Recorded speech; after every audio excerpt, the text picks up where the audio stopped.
समाजसुधारक महात्मा ज्योतिबा फुले यांच्या जयंती दिनानिमित्त महापालिका मुख्यालयात आज त्यांच्या प्रतिमेस उपायुक्त वंदना गुळवे यांनी पुष्पहार अर्पण करून अभिवादन केले।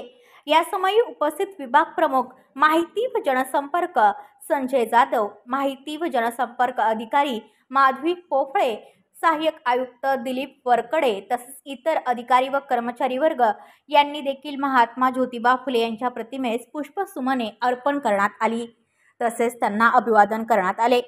कल्याण पश्चिम येथील महात्मा फुले चौकातील महात्मा ज्योतिबा फुले यांच्या पुतळ्यासही उपायुक्त वंदना गुळवे यांनी पुष्पहार अर्पण करून अभिवादन केले।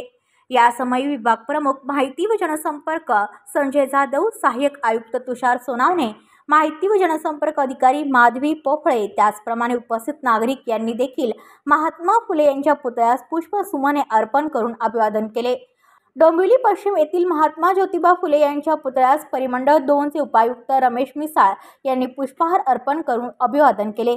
यासमयी सहाय्यक आयुक्त राजेश सावंत तसेच इतर अधिकारी, कर्मचारी व नागरिक यांनी देखील महात्मा ज्योतिबा फुले यांच्या पुतळ्यास पुष्पसुमने अर्पण करून अभिवादन केले। ब्युरो रिपोर्ट कल्याण, आपले वृत्तप्रहार। तुमच्या आजूबाजूला घडणाऱ्या घटना पाहण्यासाठी आपल्या वृत्तप्रहार वाहिनीच्या YouTube चॅनलला सबस्क्राइब करा। तसेच नव्या व्हिडिओची नोटिफिकेशन मिळवण्यासाठी बाजूला असलेल्या बेल आयकॉनवरती क्लिक करा। प्रत्येक बातमीला लाईक करा आणि शेअर करा।